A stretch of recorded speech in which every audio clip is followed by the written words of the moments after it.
की आपण त्या संदर्भात पॉलिसी करत नाही आणि पॉलिसी न केल्यामुळे यातला 30% भाग आता एन्क्रोच झालेला आहे.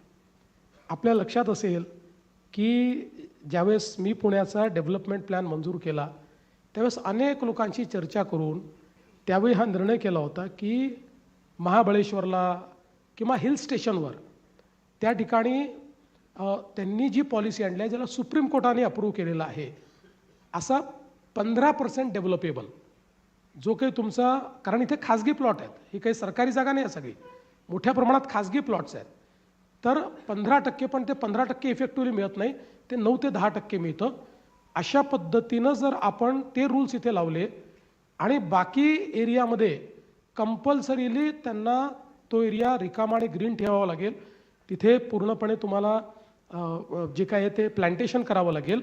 अशा पद्धतीचे जे महाबळेश्वरला सुप्रीम कोर्टाने रूल्स दिले आहेत त्या रूलप्रमाणे जर आपण मान्यता दिली तर कदाचित याला आपण पुढे थांबवू शकू.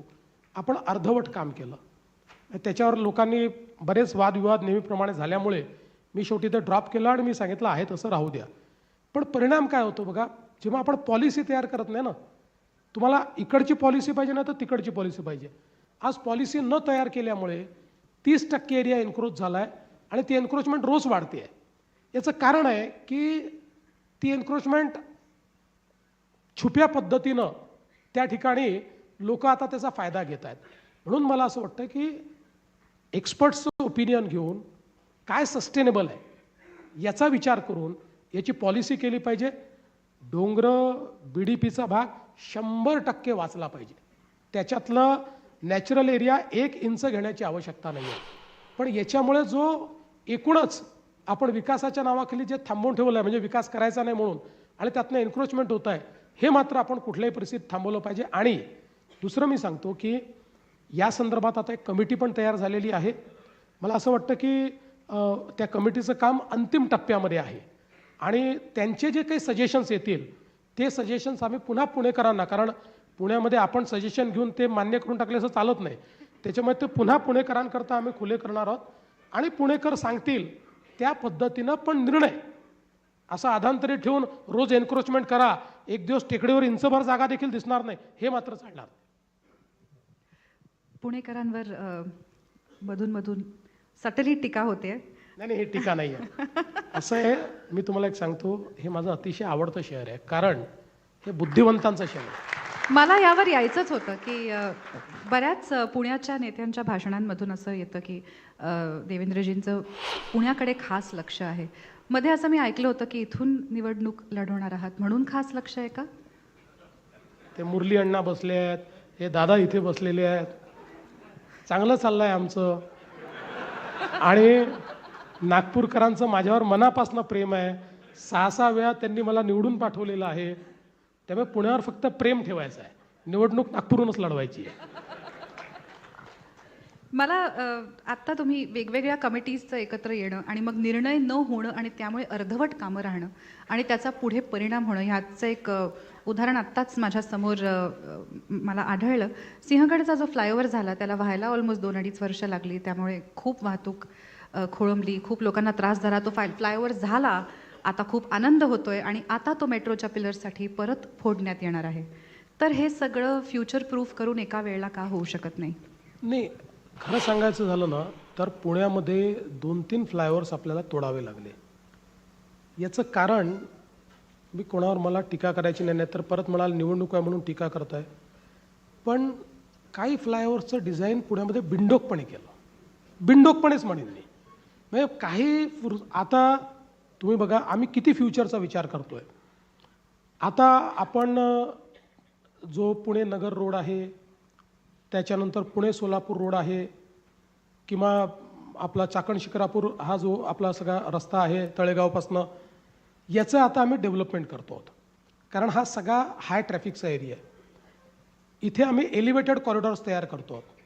मी आधीच मीटिंग घेतली, मी म्हटलं उद्या इथे मेट्रो पोचणारच आहे, त्यामुळे एलिव्हेटेड कॉरिडॉर करताना एकत्रित विचार करायचा आणि म्हणून तिथलं प्लॅनिंग आम्ही एकत्रित केलेलं आहे. खाली रस्ता असेल, त्याच्यावर एलिव्हेटेड रोड असेल आणि त्याच्यावर मेट्रो असेल, एका सिंगल पिलरवर हे उभं राहील. 60% पैसे आपण वाचू. आत्तापासूनही करतो. मेट्रो त्याची कदाचित 3 वर्षांनी होईल, 4 वर्षांनी होईल. पण आजच हा विचार आम्ही केल्यामुळे आता ज्यावेळेस आम्ही मेट्रोचे आराखडे तयार करून मंजुरीला पाठवू, तोपर्यंत आमचं तेवढ्या स्ट्रेंथचे पिलर उभे असतील, त्याच्यावर आमचा एलिव्हेटेड रोडही असेल आणि जेव्हा आम्ही मेट्रो करू त्यावेळेस अतिशय फास्ट आमची मेट्रो होईल. मला असं वाटतं की अशा पद्धतीचंच प्लॅनिंग करणं हे गरजेचं आहे. आता त्या काळात ते का झालं नाही हे मला माहिती नाही. त्यांचं म्हणणं झालंय, पण त्यासाठी बंद आहे ठिकठिकाणी फ्लायओव्हर. मग हेच आधीपासनं माझा बेसिकली हाच प्रश्न होता की ह्याचा आधीपासनं विचार नाही. आता तुम्ही एकाच पिलरवर दोन्ही जाणार आहे. ओके. वाहतूक हा एक अत्यंत कठीण विषय आहे पुणेकरांसाठी. तुमच्याच एका 5 जानेवारीच्याच भाषणात तुम्ही उल्लेख केला होता की 32 प्रमुख रस्ते आहेत पुण्यात आणि पुण्याच्या एकूण क्षेत्रफळाच्या तुलनेत रस्ते, मुख्य रस्ते हे 9% आहेत, जे 18 ते 20% असले पाहिजेत आणि त्यांच्यावर 80% वाहतुकीचा भार आहे. तर हा प्रॉब्लेम कसा सोडवायचा? नाही, खरंच आहे की एकूण मोठी शहरं जर आपण बघितली तर त्याच्या तुलनेत जर पुणे हे 500 स्क्वेअर किलोमीटरचं शहर आहे. म्हणजे it is one of the म्हणजे बिगेस्ट अर्बन ॲग्लोमरेशन. महानगरपालिकेचं सांगतो, बाहेरचा विषयच बोलत नाही मी, अगदी पुणे महानगरपालिकेचं क्षेत्र. आणि या पुणे महानगरपालिकेच्या क्षेत्रामध्ये एकूण जी काही रस्त्यांखाली जी काही जमीन आहे किंवा जो रस्ते आपण केलेले आहेत ती फक्त 9% आहे. आणि या 9% फक्त रस्त्यांमुळे आत्ताचा जो ट्रॅफिक आहे हा त्या रस्त्यांच्या कॅरिंग कॅपॅसिटीपेक्षा खूप जास्त झालेला आहे. जसं मी उल्लेख केला त्या भाषणामध्ये की साधारणपणे जेव्हा इथला ट्रॅफिकचा सर्वे केला तर 32 आर्टेरियल रोड असे आयडेंटिफाय झाले की ज्या 32 रोडवर 80% पुण्याचा ट्रॅफिक चालतो. आणि ते रोड जेव्हा तयार केले तेव्हा त्या रोडची जी कॅपॅसिटी आहे त्या कॅपॅसिटीच्या आता 1.5 पटपासनं 2.5 पटपर्यंत त्याच्यावर वेगवेगळं ट्रॅफिक आहे. असं असल्यामुळे आज विचार केला तर सगळ्यात कमी वेगानं चालणारा ट्रॅफिक हा पुण्याचाच झालेला आहे आणि पीक अवरला तो पुढेच जात नाही अशा प्रकारची परिस्थिती आहे. आणि म्हणून खूप वेगवेगळे इंटरव्हेन्शन्स आता याच्यामध्ये आपण घेतलेले आहेत. पहिलं इंटरव्हेन्शन हे आहे की हे जे काही 32 रोड्स आहेत या सगळ्या रोड्सला डिकंजेस्ट करण्याकरता एक प्लॅन तयार केला आहे. त्याच्यावरची अतिक्रमणं कमी करायची, त्याच्यावरचे बॉटलनेक शोधून काढायचे, तिथे वायडनिंग करायचं, त्याची रायडिंग क्वालिटी ठीक करायची, कुठलेही अडथळे त्याच्यावर येणार नाहीत अशा पद्धतीनं हे रोड तयार करायचे. त्याला जिथे फिडर येत आहेत त्या फिडरला आपल्याला कशा पद्धतीनं या ट्रॅफिकशी ॲसिम्युलेट करता येईल जेणेकरून फिडरवर मग पुन्हा ट्रॅफिक थांबतो तर तो थांबणार नाही. जिथे सिग्नल्स आहेत त्या सगळ्या सिग्नलचं सिम्युलेशन करायचं. एक गुगलच्या सोबत आम्ही ते काम करतो आहोत. सगळा जो काही आपल्या CCTVचा लिगसी डेटा आहे आणि आपल्या जी काही आपण व्यवस्था उभी केली आहे त्या लिगसी डेटावर आधारित एक AIचं मॉडेल तयार करून आणि कुठून कसा आपला ट्रॅफिक मूव्ह होतो आणि ते सिग्नलला कशा पद्धतीनं आपण किती वेळाचा केला पाहिजे आणि तोही ॲडॉप्टिव्ह पद्धतीनं आपण केलेला आहे किंवा करतो आहोत. तर त्यातनं या 32 रस्त्यांची कॅरिंग कॅपॅसिटी आपण वाढवतो आहोत. एकूण पुण्यामध्ये 23 उड्डाणपूल नवे आपण तयार करतो. त्यातल्या 8चं काम सुरू झालेलं आहे. 15चं काम येत्या 1-2-3 महिन्यामध्ये वेगवेगळ्या टप्प्यात हे काम त्या ठिकाणी सुरू होईल. आणि म्हणजे आधीच कॅव्हिएट म्हणून सांगून देतो की ह्या उड्डाणपुलांचा विचार करताना भविष्यात 20-25 वर्षात तोडावा लागणार नाही, 40 वर्षात अशा पद्धतीनं त्याचं ऑलरेडी प्लॅनिंग जे आहे ते आपण या ठिकाणी केलेलं आहे. आणि त्याचसोबत असं आहे की पुण्यामध्ये खाली पण जागा उरलेली नाही, वरची पण जागा संपते आहे. म्हणून आता पुण्याला एक पाताल लोक तयार करणार आहोत आम्ही. म्हणजे पुण्यामध्ये टनेल्सचं एक जाळं आम्ही तयार करणार आहोत. आणि हे ज्यावेळेस मी सांगितलं तर अनेक लोकांना वाटलं की आता निवडणूक आहे म्हणून मी सांगतोय. असं नाही आहे. म्हणून मी मुद्दाम तेवढाच एक कागद या ठिकाणी घेऊन आलो की त्याचं कंप्लीट प्लॅनिंग हे आम्ही या टनेल्सचं केलेलं आहे. एकूण जर आपण विचार केला तर या ठिकाणी 56 किलोमीटरचे टनेल्स हे आम्ही तयार करणार आहोत. ज्याच्यामध्ये आपण जर विचार केला तर येरवड्यापासनं तर कात्रजपर्यंतचा टनेल आहे, जो स्वारगेट रेसकोर्स वगैरे अशा सगळ्या भागात जाणारा एक टनेल आहे. जगताप डेअरीपासून सिंहगड रोड, पाषाण, कोथरूड, कात्रज, त्यानंतर औंध संगमवाडी, जो खडकीकडनं अशा पद्धतीचा एक आपण टनेल, अशा प्रकारे जवळपास 54 किलोमीटरचे टनेल्स आहेत आणि एकूण 32,000 कोटी रुपयाला लागणार आहेत. त्या संदर्भात त्याचं डिझाईन पण तयार झालेलं आहे. त्याच्या सगळ्या गोष्टी म्हणजे त्याचं एकूण इंटिग्रेशन जे आहे, प्लॅनिंग, हे देखील सगळं आपण केलं आहे. आणि हे सगळं करत असताना पुण्यामध्ये सीमलेसली पुण्याच्या एका भागातून दुसऱ्या भागात आपल्याला कसं जाता येईल याचा आपण त्या ठिकाणी प्रयत्न केलेला आहे. आणि यासोबत मागच्या काळामध्ये आपण पुणे रिंग रोडचं काम चालू केलं. एकटा पुणे रिंग रोड जो आहे हा पुण्यातल्या ट्रॅफिकचं कंजेशन 40% कमी करू शकतो. आता त्याचं काम आपलं चाललेलं आहे. आउटर रिंग रोडचं चाललं आहे आणि इनर रिंग रोडचंही चाललं आहे. हे 2 रिंग रोड झाल्यामुळे तसंही कंजेशन कमी होईल. मी या ज्या तुम्हाला लिंक सांगितल्या, पुणे शिरूर, हडपसर, यवत आणि तळेगाव चाकण शिक्रापूर, यामुळे एक प्रकारे जे आपले MIDCs आहेत किंवा इंडस्ट्रियल इस्टेट्स आहेत किंवा आपले मेजर जे काही शहर आहेत तिकडे जाणारे रस्ते, त्याच्यावरचंही जो काही लोड आहे तो आपण कमी करू. आणि या टनेल्सच्या माध्यमातून, या पाताल लोकच्या माध्यमातून आपण, मला असं वाटतं की पुण्याला पूर्णपणे डिकंजेस्ट करू शकू.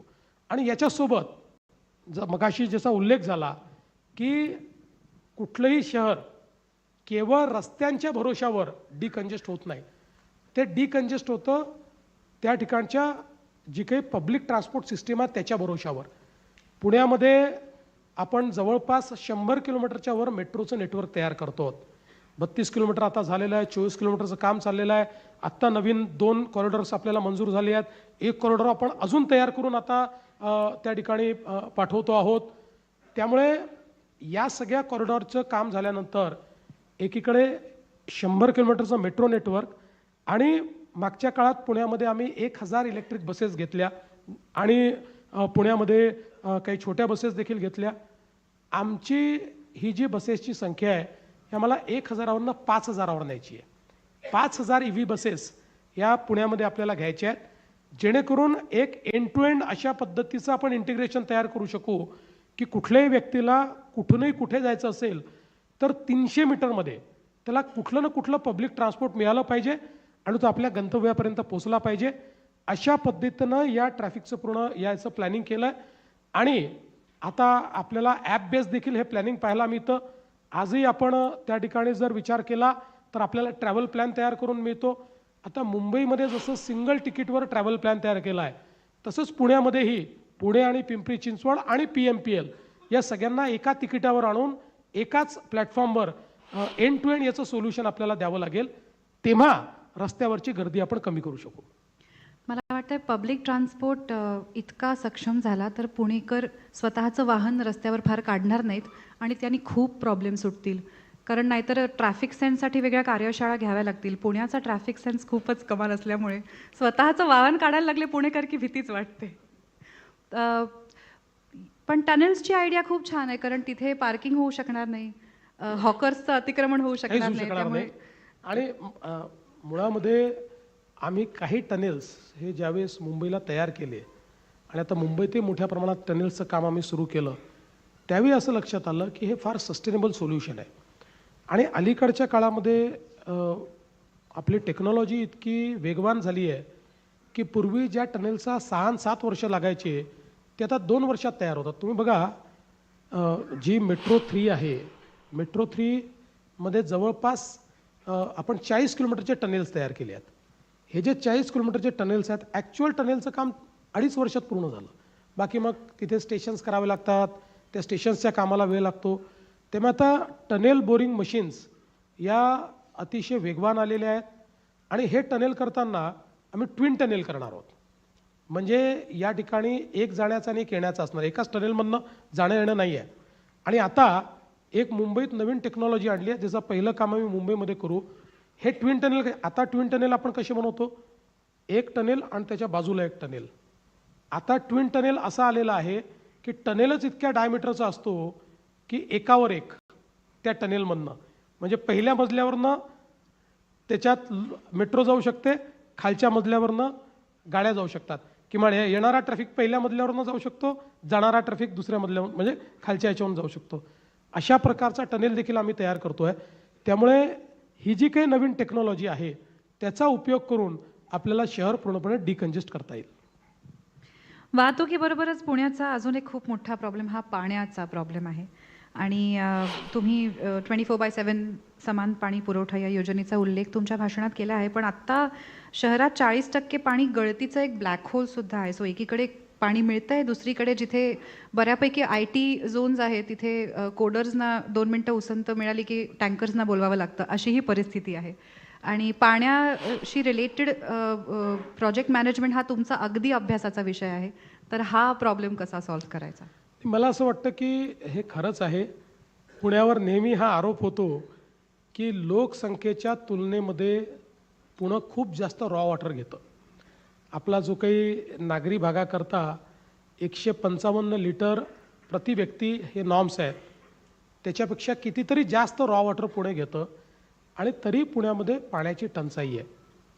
याचं सरळ कारण असं आहे की याच्यामध्ये गळती आहे, याच्यामध्ये काही अजून बाकी इतर बाबी असतील.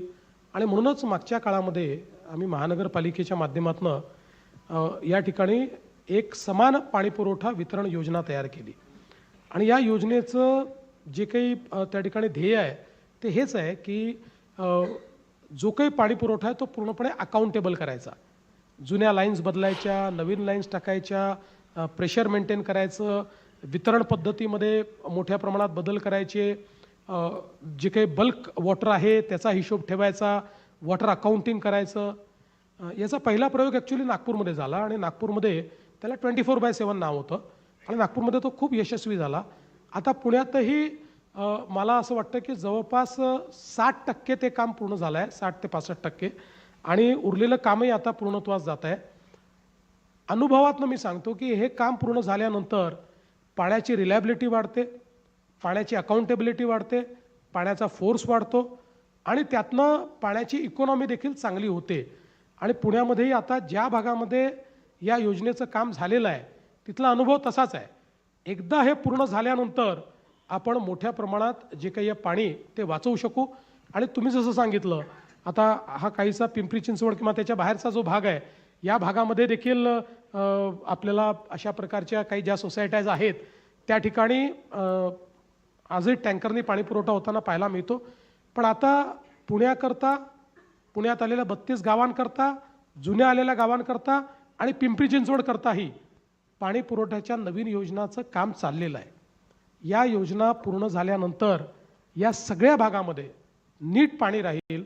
सध्या तरी पुण्याला पाण्याची कमतरता असणार नाही, पण पुढच्या काळामध्ये पुण्याकरता नवीन सोर्स हा आम्हाला बघावाच लागेल.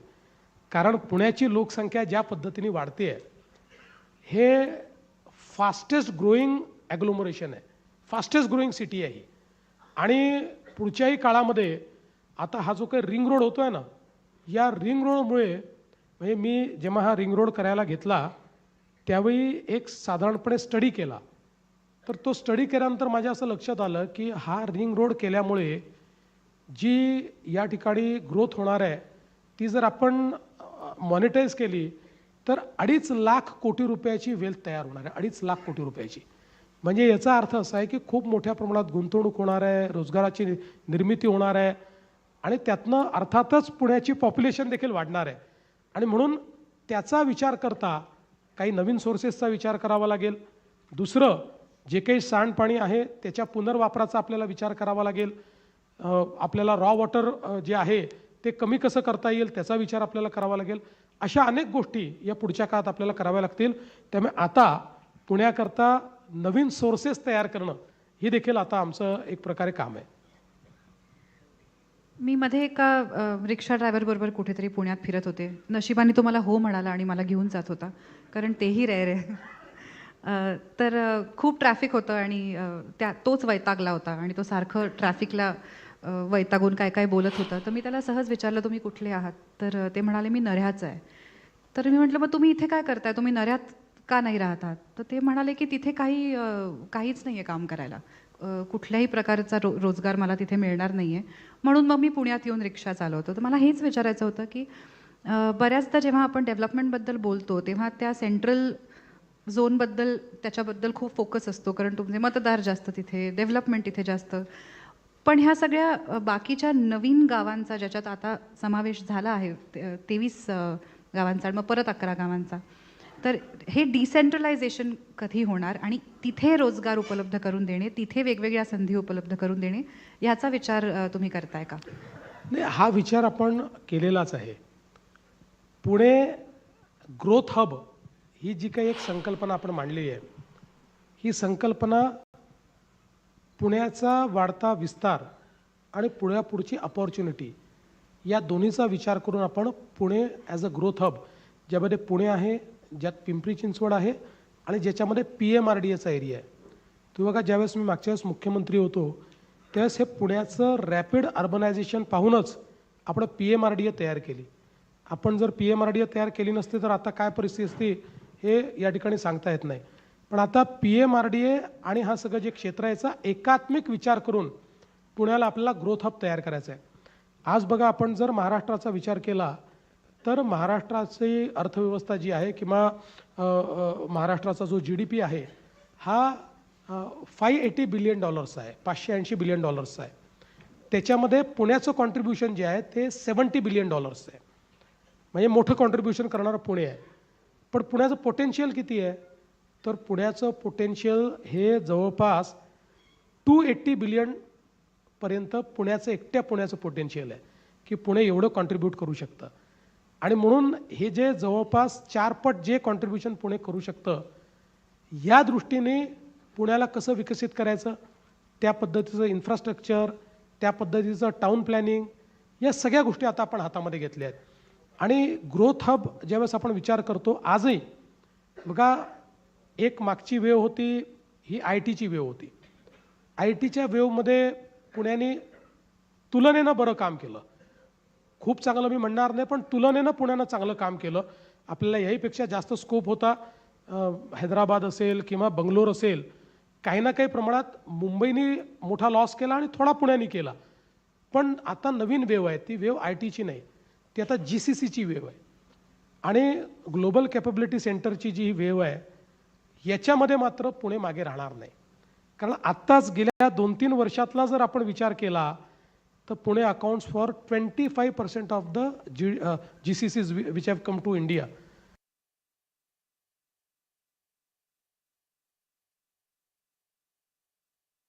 आणि म्हणून आम्ही पुण्यापासून नवी मुंबईपर्यंतचा कॉरिडॉर हा एक GCCचा कॉरिडॉर म्हणून या ठिकाणी तयार करण्याचा प्रयत्न करतो.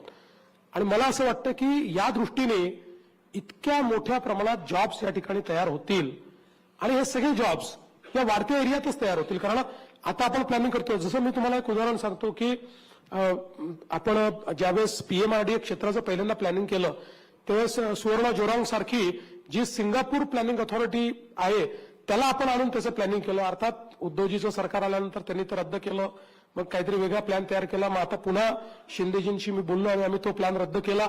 आता पुन्हा जो जुरांगचा प्लॅन आहे त्याच्यावर आम्ही नव्याने आता तो प्लॅन आताच्या परिस्थितीमध्ये आताच्या ELU प्रमाणे आम्ही तो तयार करतो. तर आता पुण्यामध्ये एक सस्टेन अशा पद्धतीनं प्लॅनिंग आणि इन्व्हेस्टमेंटची स्ट्रॅटेजी केली आहे. म्हणजे मी तुम्हाला सांगू इच्छितो की हे तर 32,000 कोटी रुपये वेगळे, पण आता पुढच्या 5 वर्षामध्ये पुणे महानगरपालिकेच्या वतीनं जी आपण इन्व्हेस्टमेंट करणार आहोत ती देखील 44,000 कोटी रुपयाची आहे. 44,000 करोड, म्हणजे जी मेट्रोपेक्षा अजून वेगळी आहे, जी विविध क्षेत्रामध्ये आपण करतोय. त्यामुळे आताच आपला जो अप्रोच आहे हा कोणीतरी नगरसेवक सांगतो म्हणून हे काम कर, कोणीतरी मुख्यमंत्री सांगतो म्हणून ते काम कर, आमदार सांगतो म्हणून हे काम कर, असा नाही आहे. तर एक पूर्ण आपण इन्व्हेस्टमेंटचा प्रोग्राम तयार केला, त्याचा इन्व्हेस्टमेंटचा प्लॅन तयार केला, त्याचे रिसोर्सेस आपण आयडेंटिफाय केले आणि 2030 सालापर्यंत पुढच्या 5 वर्षामध्ये हे 44,000 कोटी रुपये आपण इन्व्हेस्ट केल्यानंतर एक चांगली सस्टेनेबल सिटी म्हणून पुण्याकडे आपल्याला पाहता येईल. मध्ये एकदा मी माझ्या एका मित्राकडे गेले आणि दिवाळीचं सगळं डेकोरेशन पाहिलं आणि किल्ला दिसला नाही. तर मी त्याला विचारलं, किल्ला का नाही रे बाबा केला? तर तो म्हणाला, मी केला होता, तो आता रिडेव्हलपमेंटला गेलाय. तर पुण्यात जवळपास प्रत्येक गल्लीत एक बिल्डिंग रिडेव्हलप होते. त्याने 2-3 वेगवेगळे प्रॉब्लेम्स निर्माण झालेत. मी पुन्हा एकदा ते सांगते पुणेकरांसमोर.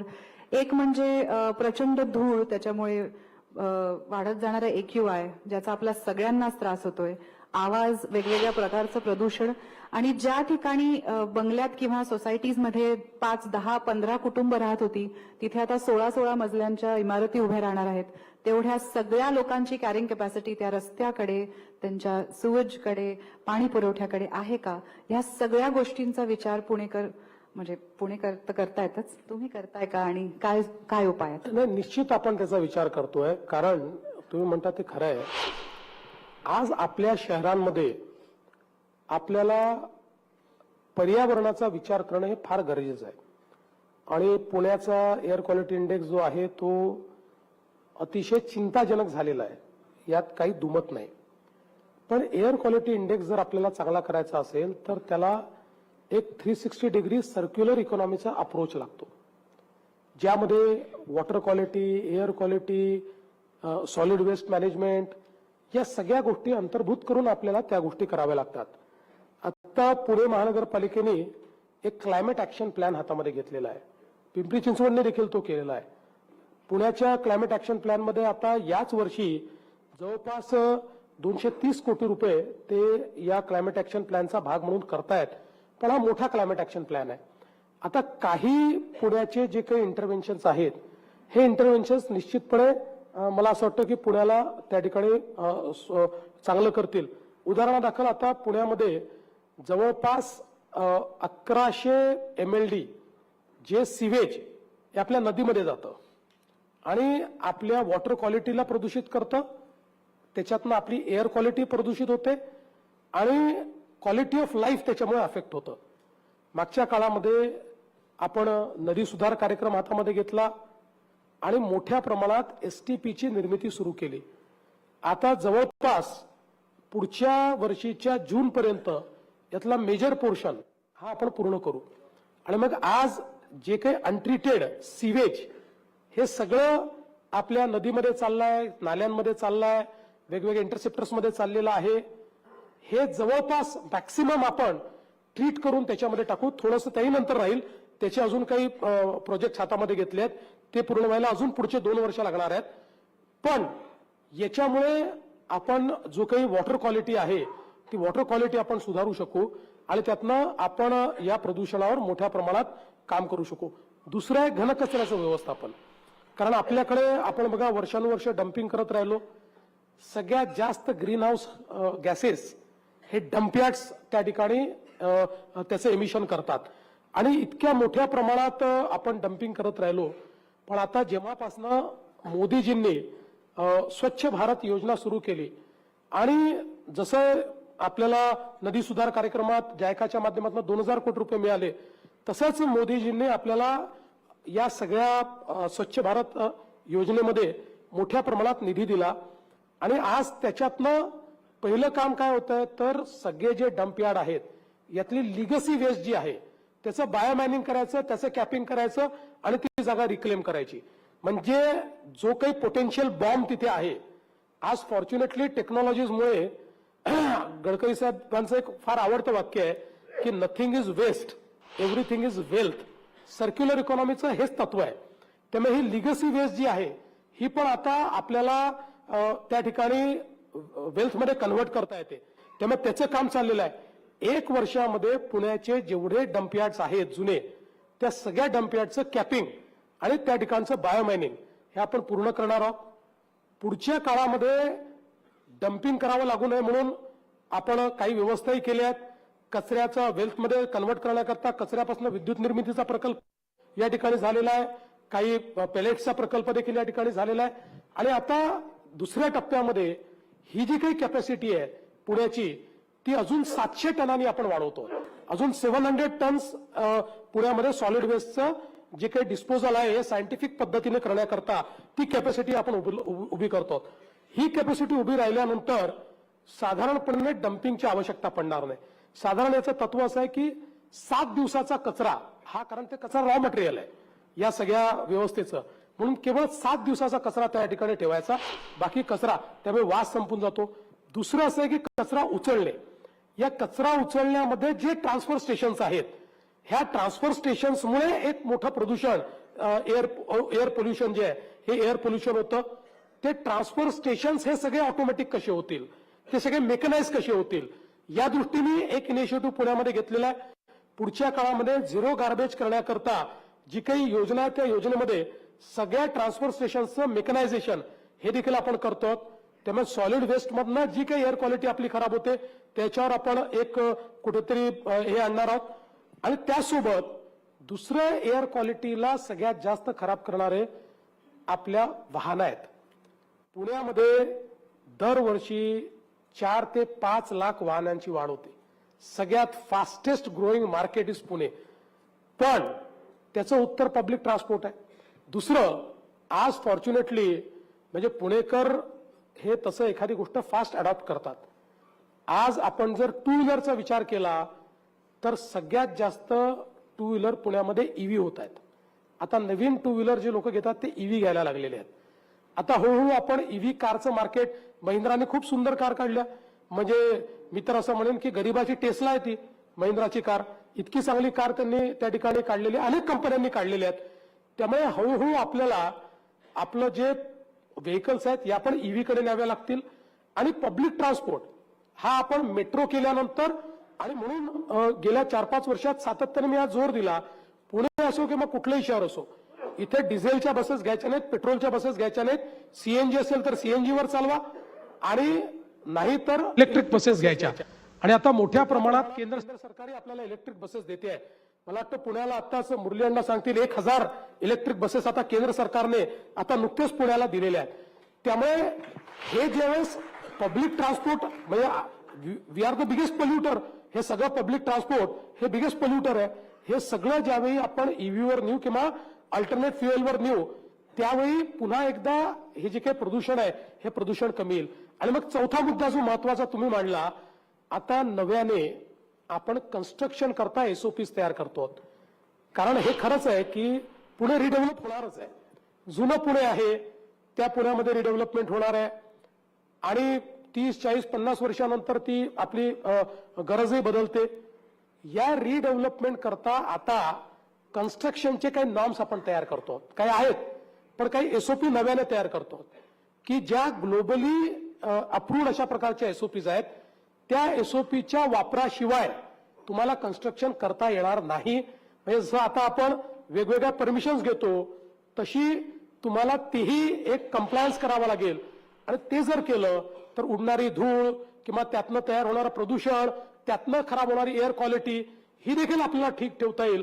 असा एक मल्टीप्रॉंग अप्रोच त्याच्यामध्ये आपण घेतलाय की ज्यातनं ही पुण्याची एअर क्वालिटी. आणि म्हणून मी म्हटलं की पुढचे 5 वर्ष आता जी इन्व्हेस्टमेंट आहे ही सस्टेनेबल इन्व्हेस्टमेंट करायची आहे आणि क्लायमेट प्रूफ अशा पद्धतीनं आपल्याला किंवा क्लायमेटचं संवर्धन करणारी अशा प्रकारचीच इन्व्हेस्टमेंट करायची. पुण्याला संस्कृतीचं माहेरघर म्हणतात आणि इथे कलेला खूप महत्व आहे. तर त्या अनुषंगाने 2-3 प्रश्न आहेत माझ्या मनात. कुठल्याही प्रकारचे विकासाचे जे प्रॉमिसेस किंवा आता प्रचार सुरू आहे तर याबद्दल बोलणं सुरूच असतं, या सुविधा मिळतील, असं होईल तसं होईल. यात कोणीही पुण्याच्या सांस्कृतिक अँगलकडे बघत नाही. अजूनही पिंपळे निलख मधला आमचा प्रेक्षक बालगंधर्वला येऊन नाटक बघतो. तर ज्या शहरात कला संस्कृती या सगळ्यांचं माहेरघर ज्याला म्हटलं जातं तिथे मूलभूत सोयी सुविधा, स्मार्ट सिटी ह्या सगळ्या गोष्टी सोडून हे लेखकांचं शहर आहे. इथे एकेकाळी खूप प्रिंटिंग प्रेसेस असायच्या, वाचनालय असायची, नाट्यगृह, या सगळ्या गोष्टींबद्दल कोणीच बोलताना दिसत नाही. असं का? मला असं वाटतं की असं नाही आहे. हे खरं आहे की अजून आपल्याला जास्त नाट्यगृहांची आवश्यकता आहे. पण आपण पुणेही बघितलं असेल किंवा पिंपरी चिंचवड बघितलं असेल, मागच्या काळांमध्ये ज्या अम्युनिटीज आपण तयार केल्या त्या अम्युनिटीज मधनं काही नवीन नाट्यगृह, काही सभागृह हे या ठिकाणी तयार झालेले आहेत. तथापि मला असं वाटतं की पुण्यासारख्या सांस्कृतिक नगरीला जसं आपण क्लायमेट ॲक्शन प्लॅन करतो तसा एक कल्चर ॲक्शन प्लॅन देखील केला पाहिजे, याबद्दल माझं दुमत नाही. आणि मी असं समजतो की आजच्या या संवादातनं मला ही एक कल्पना आता या ठिकाणी आलेली आहे किंवा तुम्ही मला सुचवली असं मी म्हणेन. म्हणजे पुण्यात करत नाही असं नाही आहे, पण तरी देखील अतिशय ज्याला नियोजनबद्ध पद्धतीनं आपण कल्चर ॲक्शन प्लॅन किंवा सांस्कृतिक क्षेत्राकरता एक कार्यपद्धती आपल्याला कशी तयार करता येईल, कार्ययोजना कशी तयार करता येईल ती नक्की बघू. याचबरोबर विद्यापीठांमध्ये जिथे जिथे आर्ट्सचे कोर्सेस आहेत, स्पेशली परफॉर्मिंग आर्ट्स नाटकाचे, तिथे सबसिडीज नाही मिळत.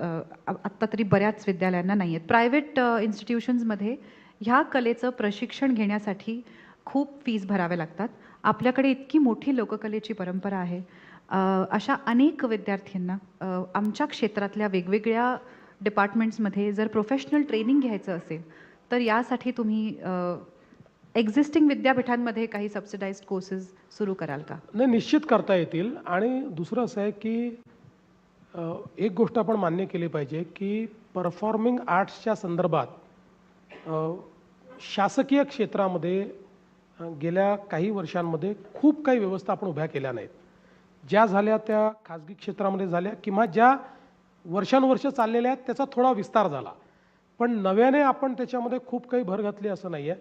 पण आत्ताच एक आमचे जे सांस्कृतिक कार्यमंत्री आहेत आशिष शेलारजी यांनी या संदर्भातला एक प्लॅन तयार केला आहे आणि तो पॅन महाराष्ट्र प्लॅन तयार केला आहे, ज्याच्यामध्ये महाराष्ट्रातले एकतर नाट्यगृह जे जुने झाले आहेत त्याची सुधारणा कशी करायची, परफॉर्मिंग आर्ट्स करता काही नवीन इन्स्टिट्यूट्स कशा उभ्या करायच्या, त्याचं काही नवीन इन्फ्रास्ट्रक्चर कसं उभं करायचं, या संदर्भातला एक प्लॅन आम्ही तयार केला आहे. तो महानगरपालिकेच्या क्षेत्र डोक्यात ठेवून नाही, तो महाराष्ट्र डोक्यात ठेवून तयार केलेला आहे. पण त्याच्यामध्ये महानगरपालिकेचाही सहभाग हा निश्चितपणे आम्ही घेऊ. थँक्यू. हे ऐकून खरंच खूप बरं वाटलं. माझ्या एका नाटकात असं वाक्य आहे की मी एका नटाला विचारते की ये सारी कलाएं और कलाकार दुनिया के युद्ध समाप्त कर सकते हैं, तर तो म्हणतो समाप्त नहीं कर सकते लेकिन उन्हें सहने की ताकत दे सकते. क्या बात आहे, बहुत अच्छा. तर मला तुम्हाला विचारायचं आहे, तुम्ही नाटकं चित्रपट बघता का? वेळ मिळतो का? आणि बघितलं असेल तर शेवटचं आवडलेलं नाटक किंवा चित्रपट कुठला? नाही, अलीकडच्या काळामध्ये फारशी काही नाटकं पाहणं माझं होत नाही. आवडलेल्या नाही, नाटकांमध्ये नाटकं बघताय तुम्ही, फक्त ती आम्ही हां ती करतो हां की म्हणजे नाही? ती नाही, नाटकं बघतोय आणि करतोय, आता काय सांगू.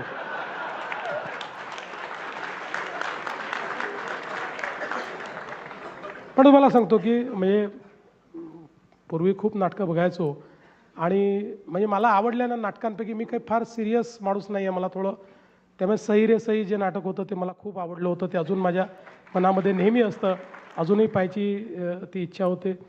आणि खरं तर मला तुम्हाला खोटं सांगत नाही, मला नाटकाची जी आवड लागली किंवा नाटकं पाहायला लागलो तर लहान असताना मी नव्हेच पाहिलं होतं आणि तेव्हा माझं ते समजण्याचं फार वय नव्हतं, पण मला ते इतकं आवडलं होतं आणि तेव्हापासून मी मराठी नाटकं पाहायला लागलो.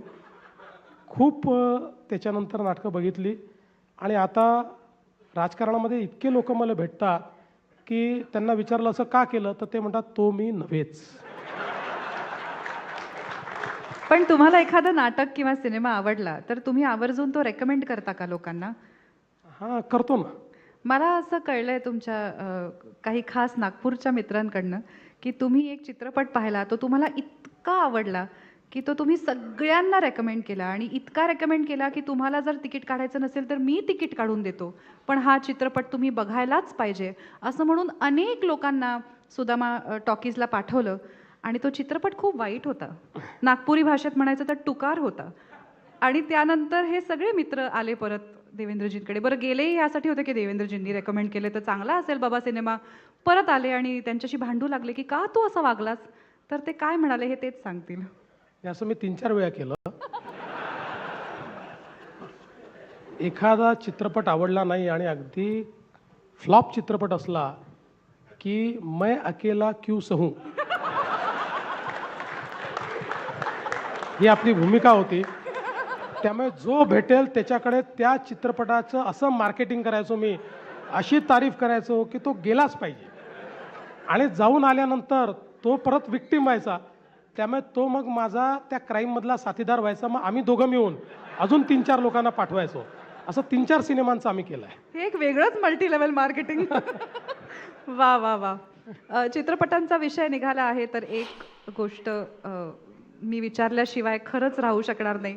माझ्या इंडस्ट्रीतले सगळ्यांना मला उद्या तोंड दाखवायचं आहे. हल्लीच एका चित्रपटाच्या बाबतीत हे झालं होतं. एका नावावरून वाद झाला आणि त्या चित्रपटाला सेन्सॉर बोर्डचं सर्टिफिकेशन होतं. त्या नावावरून जी याचिका दाखल केली होती ती फेटाळून लावलेली होती. त्याची कोर्टाची ऑर्डर होती. असं असून सुद्धा त्या चित्रपटाला नाव बदलावं लागलं. हे फक्त ह्यासाठी झालं की काही फ्रिंज एलिमेंट्स तिथे येऊन नॅशनल टी व्हीवरती त्यापैकी एका व्यक्तीने असं सांगितलं होतं की सेन्सर बोर्ड काही देव नाही. तर जर शासनाच्या परव्ह्यू खाली येणाऱ्या एका संस्थेनी आम्हाला सर्टिफाय केलं असेल, कोर्टाची ऑर्डर असेल, तर मग आम्ही कोणाकडे जायचं अशा वेळेला? नाही, तुम्ही आमच्याकडेच या, कोणा दुसऱ्याकडे जाऊच नका. यापूर्वी अनेक वेळा असं घडलं की सेन्सर बोर्डाने सर्टिफिकेट दिल्यानंतर काही लोकांनी अनाऊन्स केलं आम्ही हा पिक्चर चालू देणार नाही. मी कधी त्याच्या मेरिटमध्ये गेलो नाही. माझं म्हणणं स्पष्ट असतं, सेन्सर बोर्डाने जर सर्टिफिकेट दिलं आहे तर तो सिनेमा चालला पाहिजे आणि तुम्हाला आवडला नाही तर कोर्टात जा, कुठल्याही लिगल फोरमला जा, लिगल फोरममध्ये जाऊन त्याला अडकवा, पण चालू देणार नाही हे योग्य नाही. त्यामुळे गेल्या म्हणजे जितके काळ मी गृहमंत्री आहे तितक्या काळात अशी ज्या वेळेस वेळ आली आम्ही चालू देणार नाही, त्यावेळी मी ती चित्रपटांना त्या ठिकाणी संरक्षण देऊन चालवलं. माझं असं मत आहे की कायद्याने तुम्ही कुठलाही प्रतिवाद करा, म्हणजे हातात कायदा घेऊन जर प्रतिवाद असेल तर माझ्यातला गृहमंत्री जागा होईल आणि तो त्या ठिकाणी ॲक्शन घेईल. तुम्ही गृहमंत्री म्हटलं तर मला हा मुद्दा आठवला. हल्लीच एक आरोप झालाय तुमच्यावर की पुण्यात अनेक गुन्हेगारांना उमेदवारी दिली गेली आहे. तर एक गृहमंत्री म्हणून तुम्हाला ह्यावर काय प्रतिक्रिया व्यक्त करावीशी वाटते? नाही, हे मला असं वाटतं की कोणाला तरी आवडलाय प्रश्न. नाही, सगळ्या पुणेकरांना आवडलेला प्रश्न आहे हा. आणि मलाही हा प्रश्न पडलेला आहे की यांना उमेदवारी देण्याची आवश्यकता काय आहे. इतके 60 लाख पुणेकर आहेत, त्या 60 लाख पुणेकरांमध्ये अशीच माणसं का मिळाली हाही प्रश्न आहे. खरं तर मला कधी कधी असं वाटतं की आपण एकीकडे सगळे म्हणतो गुन्हेगारी संपली पाहिजे, सगळ्यांच्या मनात आहे. अनेक वेळा तर मी भाषणं ऐकली आहेत की पुण्यातली कोयता गँग संपवा, पुण्यातली गुन्हेगारी संपवा, पुण्यातली गुन्हेगारी संपली नाही तर मी पोलीस आयुक्त तुमच्यावर कारवाई करीन. अशी भाषणं केल्यानंतर मग त्याच गुन्हेगारांना तिकीटं द्यायची आणि त्यांच्या समर्थनार्थ बोलायचं, हे किती चुकीचं आहे. अतिशय मला असं वाटतं की हे पुणेकरांना बिलकुल आवडणार नाही. तुम्ही त्यातनं काही मार्ग काढा. बघा, मी तर या निवडणुकीत ठरवलं आहे कुठली टीका करायची नाही, मी टीका पण करत नाही. पण एक कुठेतरी माझ्यातल्या गृहमंत्र्याला देखील असं वाटतं की चाललं काय आहे की एकीकडे तुम्ही जर सांगताय की गुन्हेगारी संपली पाहिजे आणि दुसरीकडे गुन्हेगारांना तिकीटं आपण देतो आहोत आणि मग त्याच्यामध्ये या पार्टीत तो गेला आहे म्हणून दिला आहे आणि त्यांच्याशी अलायन्स आहे, या सगळ्या गोष्टीला अर्थ नाही आहे. मी तर असं म्हणेन की म्हणजे ही जी काही पद्धती आहे ना, तो एक गालिबचा शेर आहे की ता उम्र गालिब मैं यही भूल करता रहा, धूर चेहरे पर थी और आईना पूछता रहा. अशा पद्धतीचं हे आहे की आपण इकडे गुन्हेगारीवर बोलायचं आणि तिकडे गुन्हेगारांना तिकीटं द्यायची. मला असं वाटतं योग्य नाही आहे. गुन्हेगार निवडून आले तरीही जर ते गुन्हेगार असतील तर त्यांची जागा महानगरपालिका नसेल, ती जेलच असेल. फक्त तिकीटं देणं नाही, आय थिंक थोडंसं एम्पॉवरिंग पण होतं पुण्यात गुन्हेगारांचं. रस्त्यावरती 5-10 लोक दंगा करत असतील रात्री, तर आता हिंमत होत नाही त्यांना जाऊन असं सांगायची की तुम्ही हे रेसिडेन्शियल एरियामध्ये करू नका, कारण त्यांचा कोणाचा तरी कोणीतरी असतो. तर नाही, काळजी करू नका, या सगळ्यांची कंबर मोडणार आहे, कोणाला सोडत नाही. आपण अगदी शेवटाकडे आलो आहोत. 5च मिनिटं आहेत आपल्याला. अजिबातच हा कार्यक्रम वाढवता येणार नाही आहे, वेळच असा आहे. तर एक रॅपिड फायर प्रथेप्रमाणे करायलाच हवं नाही का? चला तर मग. दादा कोण? चंद्रकांत दादा की अजित दादा? पक्षामध्ये चंद्रकांत दादा, सरकारमध्ये अजित दादा. नाटक की सिनेमा? सिनेमा. कारण नाटक पाहायला वेळ कमी मिळतो, सिनेमा अर्ध्या रात्री डाउनलोड करून पाहता येतो. डेक्कनचं वैशाली का रुपाली? असं आहे की आपण पाणीपुरी सेवपुरी वाले लोक आहोत, त्यामुळे वैशालीच. वा. गणेशोत्सव पुण्यातला का मुंबईतला? गणेशोत्सव पुण्यातला.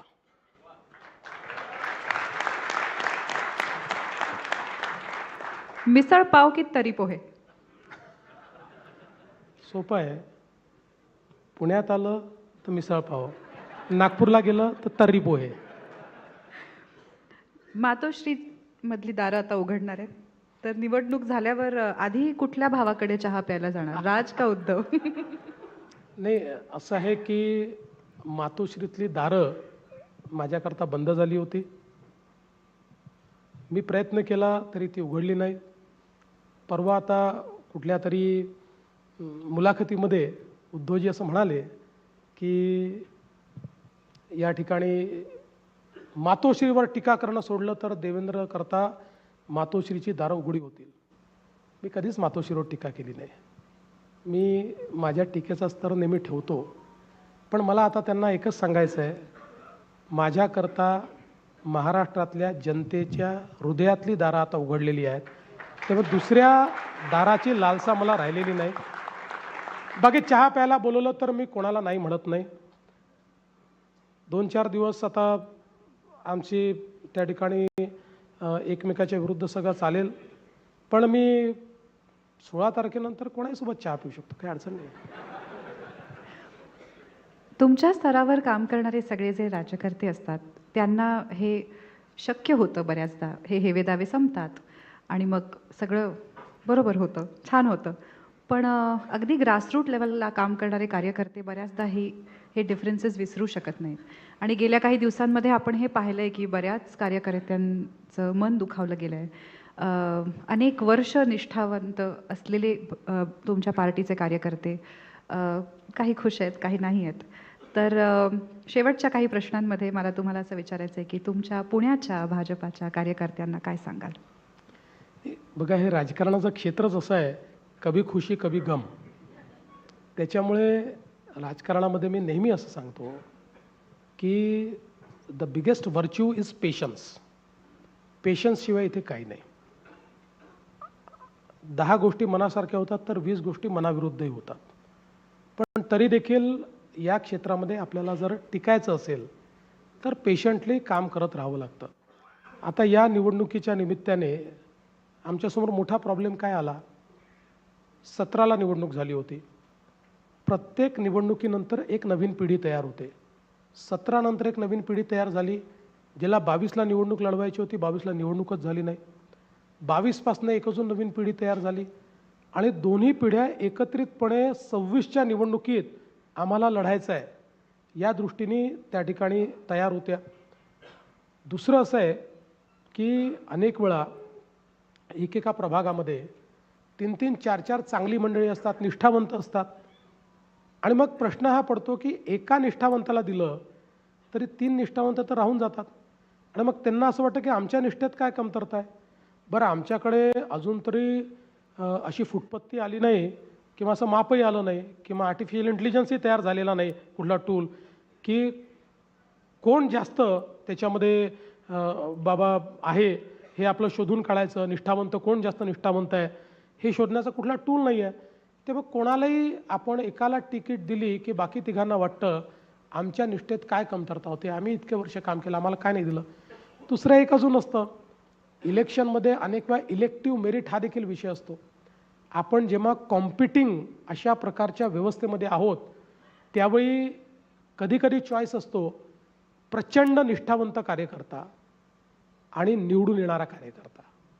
त्यावेळी दुर्दैवाने आजच्या जगामध्ये निष्ठावंतापेक्षा निवडून येणारा हा अनेकदा उजवा ठरतो. आणि मग अशा परिस्थितीमध्ये हे खरंच आहे की हा अन्याय होतो. म्हणून मी इतके वर्ष आता निवडणुका लढवतो आहे. दर निवडणुकीतला एक अनुभव आहे की काही जवळचे लोक दूर जातात, काही लोक अबोला धरतात, काही लोक 3-3 वर्ष बोलत नाहीत. पण मी आपला प्रयत्न करून शेवटी त्यांच्याशी संवाद साधून त्यांच्याशी आपली मैत्री पुन्हा मी स्थापन करत असतो. शेवटचे 2 प्रश्न आहेत. क्वचितच असा नेता बघायला मिळतो जो राजकीय हेवेदावे, पक्षाच्या पातळीवरचे पॉलिटिक्स ह्या सगळ्याच्या पलीकडे जाऊन एक व्यापक दृष्टीने डेव्हलपमेंटकडे, इकॉनॉमिक डेव्हलपमेंटकडे बघतो आणि अशा काही गोष्टी करून ठेवतो ज्या आपल्याला अनेक वर्ष लक्षात राहतात. तो माझ्या मते पॉलिटिशियन किंवा राजकारणी न राहता एक स्टेट्समन होतो. तर असं पोटेन्शियल असलेले नेते आम्ही तुम्हाला समजतो.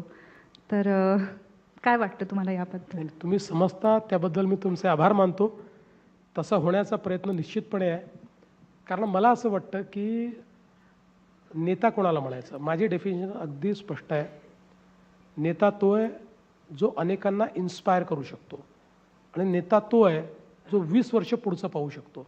या 2 गोष्टी जर तुमच्यामध्ये असतील तर तुम्ही नेतृत्व करू शकता. त्यामुळे हा माझा प्रयत्न असतो की आपल्या कामातनं, आपल्या व्यवहारातनं लोकांना इन्स्पायरी करता आलं पाहिजे आणि आपल्याला 20 वर्ष पुढचं पाहता आलं पाहिजे, त्याकरता प्लॅन करता आलं पाहिजे. हे जर जमलं तर स्टेट्समन होईल, नाही तर नेता राहील. शेवटचा प्रश्न अगदीच आपण थोडेसे वेळेच्या पुढे आहोत, पण पुणेकरांच्या तुमच्याकडनं काय अपेक्षा आहेत हे तर तुम्हाला एव्हाना कळलं असेल. माझ्याकडे तसे काही प्रश्नही होते.